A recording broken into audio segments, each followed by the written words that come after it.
Okay, I haven't done one of these for a while. The uh, it's going well so far. Forgot what I was going to say. Um, because I'm in this phase of no longer adding big features. I'm fixing things and I'm sort of tweaking things, and I am adding some things, but it's things that I forgot about, or small things, or sort of sub features. Um, so, for example, the I have added the thing where one of the big features I added when I was adding features was the ability to liberate stations and needing to do a certain number of missions to do that. That is in there, but I haven't given really any way of showing you how close you are to doing that, and certainly no tutorialization for like telling you that this is a thing you're trying to do and how to do it. Um, the tutorialization I probably won't do in the short term, but I do need at least some way to just see that mechanic working. I just need to see how close am I to liberating a station, how many more missions to go. So things like that. A lot of inventory menu stuff needed fixing. I also had a bunch of days where I didn't record one of these because, well, partly because in this phase I don't know what I'm doing today. Like at any given time, I just need to start playing the game and see what's wrong with it. Um, then the other thing is I had a bunch of days where I just couldn't get much done. This is very frustrating work. It's by definition almost. These things are things that are not going to work the way I expect them to. Like when you're fixing bugs, you are working on areas where the game disagrees with you in what should happen. Like you think you've written the code that should work perfectly, and if there's a bug, it's not working perfectly, and so 100% of my time is spent on things that exist in the difference between my brain's simulation of this game and the code simulation of this game. And so inevitably the solutions to those things, although I can eventually find them, are going to be counterintuitive and are going to take me a long time to find, and that's the frustrating part. I don't think it's related, but I also just had a bunch of days where I just felt extremely tired, and I found work very well. Okay, so being tired was not related, I don't think, but in addition to that, when I did work, I found I could only work for a short burst. I would either be unable to fix the problem, get stuck and get frustrated and need a break for that reason, or I would fix the problem and I would just feel exhausted. I would just feel like, okay, well, I definitely can't start something new now. I'm just like, thank God that's over, but I'm in no mood to take on a fresh challenge. I'm kind of drained. And so I take breaks. And it's not that bad, really. It feels horrible. I hate it. Because I feel like I'm wasting my time. I feel like it's hard to enjoy a break when you know you have loads to do and you know you haven't done much today. But it's, in terms of the progress of the game, it does, like, if you're still making progress every day, it's kind of good. Like, if I made progress every day of my life, this game would get done in pretty short order, or in a reasonable amount of time anyway. You're not stalling, is the point, and it feels like you are, but you're not. And there was something else, I can't remember what it was, but there was something else that really sucked about those days.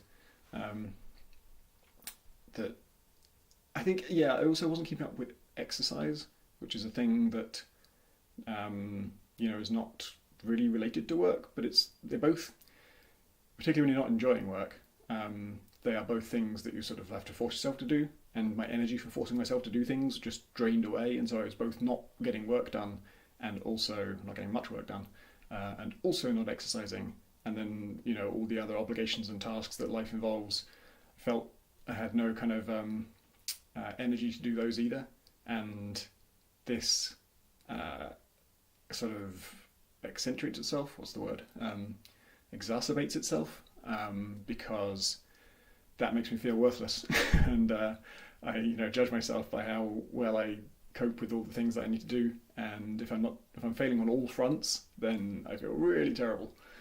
I don't know if I'm pulling out of that, but certainly today's been pretty good. I've fixed a bunch of things, and I'm not drained of energy. I haven't got more sleep than before, but I don't feel tired today.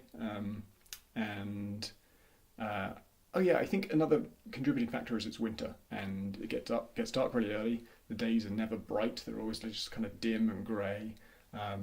And especially lately, I've just been home a lot, and partly to get work done, and just partly because not that much going on. And yeah, that's in general quite depressing. So I am still working on basically this list of things you're seeing is my to-do list. It's a bit random. There's a lot of things on there that are not as important as other things that don't need that aren't done. Um, and so I keep like working on tiny things and then realizing there are bigger things to do. So for example, that uh, where is it? Some way of showing the time to liberation. Oh, here we are. This one is actually like probably the most important thing. Maybe, I don't know. Um, but yeah, there are also big things about the way alarms work. It's possible to like just board a ship, and when you set off the alarm, you've got like 10 seconds to get out, which is absurd. And there's also no way to know how long the alarm's going to be until you set it off. And that would be good, both for practical reasons to help the player, but also it can kind of it's just good information to have, because if the timing is short, knowing that in advance changes your mission. It's now like, do not set off an alarm. If the timing is 10 seconds, then you've got an extremely narrow window. Whereas if it's going to be like 2 minutes, then yeah, you can set off the alarm as long as you have a route to the cockpit in a reasonable amount of time to hijack the ship and take it off course. I don't know what I'm going to do next. Maybe that. Oh yeah, I do know what I'm going to do next. It's going to be something about matching. Oh yeah, there's loads of things here. It doesn't all fit on one screen. Here we go. Match ship faction to territory it spawns in. In particular, the mission listing board should tell you what faction of ship you're going to be fighting against aboard, and that should be true, and that ship should spawn in that faction's territory. This sort of shortcoming of the mission system was not apparent or important because all ships look the same, so you didn't really know or care what faction it was. Now ships look different, and so it stands out if they're in the wrong territory. Yeah, I think that's probably what I'll do for the rest of today, and if I finish it, I could move on to something else, but I don't know what exactly, just whatever's bothering me at the time. Probably some in-menu stuff, actually, because I really want to kind of perfect that. I've done a lot of changes to it lately to make it much slicker, and it's one of those things that, like me saying, I'm going to make the inventory menu slicker, or I have just made the inventory menu slicker, that's probably come up about 25 times, and it's a thing that needs to be incredibly slick, and the most primitive version of it is incredibly intrusive. And so those two things can be aligned, that problem can be solved, but it's just a lot of iteration. You need to keep making it better and better and better and better and better until it's like it will still, even the final version of this will feel a little bit off to people at first, I think, because it's quite an unusual thing, pausing the game. It's not that unusual to pause the game to bring up the inventory, but to sort of ask you to keep looking at the game whilst you're doing that and sort of switch on the fly. The inventory menu is a crutch that solves a whole bunch of other design problems, and in doing so, it means you have to use it a lot for a lot of different things. Some things which could be a single button press if you had a key assigned to everything. And so if you're expecting it to be a single button press and it involves bringing up a menu and clicking something, that's going to feel like a bit of friction. Hopefully once you're used to it and becomes second nature, then it makes all these things that would individually be different usability problems all be solved by this one thing that you're now used to. I'm increasingly accepting of the fact that games just take a while to get used to. Every time I play someone else's game, I'm like, Jesus, this has so many usability problems I would consider unacceptable in my own games.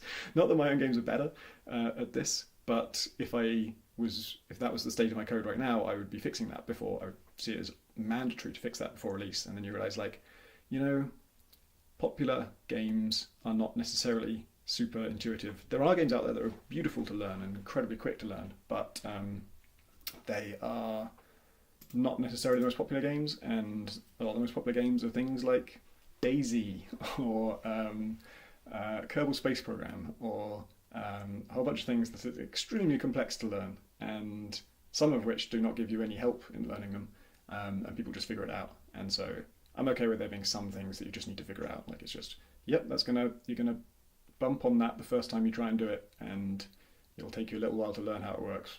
The important thing is, once you've learnt it, is the game then slick to play? And for the most part, it is. There's actually, on that subject, I changed the way station docking works. We're going to work on this a bit, me and John, in terms of what it should look like. But right now, functionally, if you just fly into a station from any angle, even if you collide with a rock, we automatically dock you in the correct place and you spawn inside the ship, inside the station. And that doesn't make any sense yet, but it feels really good. It feels super slick, and it's just such a frictionless thing. You just fly to a station and you're just there. You're just where you want to be every time instantly. Um, and then you have to walk through each shop to buy things, and that bit of friction stands out really strongly, and it feels like a pain in the ass to like trudge all the way to the shop. I find myself fast forwarding time just to skip the sort of, it's only about 4 seconds of walking, but if I can make that 2 seconds of walking, I will awkwardly hold two different controls to make that happen. So we're going to have to move those shops closer to the docking point, I think. So yeah, I think I've covered what I'm going to do, and I'm going to do it now.